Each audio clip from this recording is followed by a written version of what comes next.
Kje si, Boki? Izvolim, sedi se. Hvala. Živijo ekipa, danes je z nami Boštjan Ahbar, bivši igralec, kateri ima za sabo euroligaško kariero in seveda NBA kariero. Danes se bomo malo pogovarjali z njim o košarki. Daj povej za začetek, kako ti vidiš razliko v današnji košarki, glede na to takrat, ko si ti igral, kako se igra danes košarka? Ja, jaz mislim, da kako vsi športi, da se košarka tudi non-stop razvija, da se spreminja. In če zdaj rečem neko sporednico, ko sem jaz bil v bistvu začetnik v profesionalnem smislu, okoli leta 2000, pa zdaj se mi zdi, da košarka je normalno hitrejša, bolj dinamična, taktično mogoče tudi bolj zahtevna, ampak vseeno se mi tisto bistvo košarke pa ostaja, neka intenzivna igra, ki prinese to veselje, to strast, ki jo rabi nek tak šport. Tako da so spremembe, pa tudi odvisno je, o kateri ligi se govori. Mogoče v Evropi ima manj sprememb, po Ameriki se mi zdi, da je tega veliko več, oziroma igra sama se je precej spremenila v zadnjih 20 letih. Pa se ti zdi, da je na primer evropska košarka zdaj veliko bližja ameriški košarki kot takrat? Mogoče ni toliko bližja, ker res meni večkrat vprašajo, rečejo, ni to vprašanje razlika NBA, Evropa, oziroma Euroliga. Jaz vedno rečem, da gre skoraj da za dva različna športa, tako malo hecu.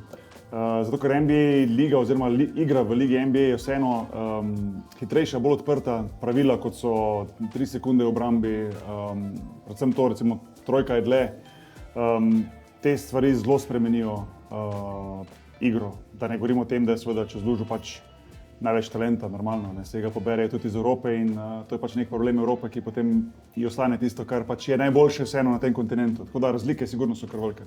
Dobro, to je res.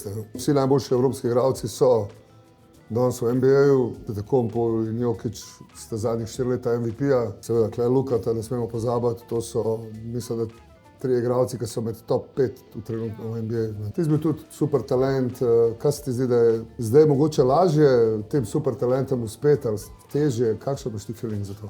Po eni strani ja, po drugi ne. Jaz mislim, da je konkurenca večja. Košarka je postala globalni šport in zdaj prihajajo talenti res iz vseh delov sveta. Avstralija recimo, kot en primer, je postala resen faktor, kar se tiče košarkarskih talentov in košarkarske lige. Da ne omenjam Afrike, ki še prihaja in tako naprej. Tako z tega vidika je težje. Po drugi strani je pa lažje ravno zaradi tega, ker ko mladi igralci iz Evrope, ki recimo sploh že v Euroligi odigra neke tekme, gre v ligo NBA, je tam že znan oziroma poznan.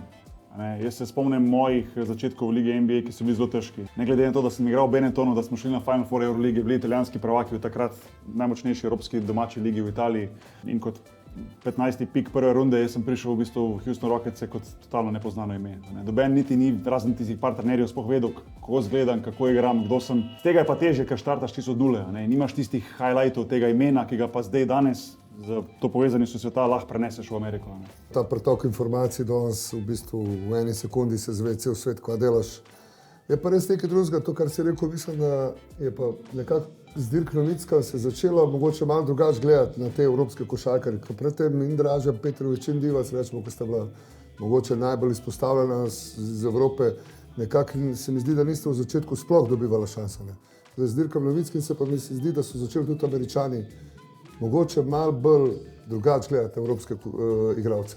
Ja, sigurno. Jaz mislim, da so prav ta generacija Divac, Petrović, Kukoč, Rađa in tako naprej, tudi Sabonis, Marčeljonis in ta velika imena, da so v bistvu odprli oči, pa ne bom toliko rekel navijačem v Ameriki ali pa medijem v Ameriki, ampak predvsem določenim trenerjem, določenim skautom, GM-om in tako naprej, ko so potem začeli v bistvu bolj resno skautirati novo generacijo, z Novickim, pa potem Pau Gasol, Tony Parker in tako naprej. To je nekako ta moja generacija rojena okoli leta 80 in te ljudje so že začeli verjeti, da v vsej Evropi igra dobra košarka, oziroma vrhunska košarka in da tudi v Evropi obstajajo vrhunski talenti. Javnost tega pa še ni poznala, spravi ameriška javnost. Ti si prišel tja res kot totalni no-name. Tako kot sem rekel prej, Tony Parker, Pau Gasol, konec koncev Dirk Nowitzki, vsi so si mogli z nule zgraditi to ime. In tako z tega vidika je mogoče malo lažje. Ampak ena stvar pa obstaja dejstvo, ti v Ameriki se moraš dokazati. Lahko prideš iz Real Madrida v NBA, pa če ne znaš igrati oziroma nič na nivoju, ti ne bo uspelo.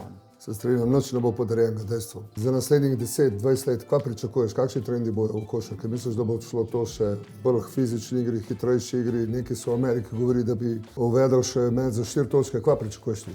Jaz upam, da ga ne bojo. Jaz mislim, da se zdaj mečejo dosti daleč in te pretirano dolgi meti z nizkim procentom so počasi kar malo moteči, to je tako moje osebno mnenje, ampak jaz mislim, da smo videli en zanimiv primer mogoče tega, kako bi se lahko košarka razvijala v Španiji lansko leto. ACB liga je v bistvu jedla pravilo, da če greš žogo v out, da ti lahko pobereš brez sodnikov in tako izvajaš. Se pravi, da je bila igra še hitrejša. Meni to osebno to pravilo ni všeč, jaz upam, da ne bo NBA šla v to smer, da bo naredila igro še hitrejšo, ker se mi zdi, da bo potem postal res en tak samo sprint gor in dol, brez kakršnekoli taktike. Euroliga ima to prednost, pa evropska košarka ima to prednost, da je vseeno malo počasnejša, ampak s tem malo bolj taktična. Sploh če gledaš ti vrhunske tekme v Evropi, vidiš res veliko te taktike, veliko tega razmišljanja, kako premagati nasprotnika. V NBA se pa veliko več zanašajo na individualne kvalitete igralcev. Kar pa na koncu prinaša rezultat ne samo na igrišču, ampak izven njega. NBA košarka liga raste po celem svetu in to ni več ameriška liga, to je svetovna liga.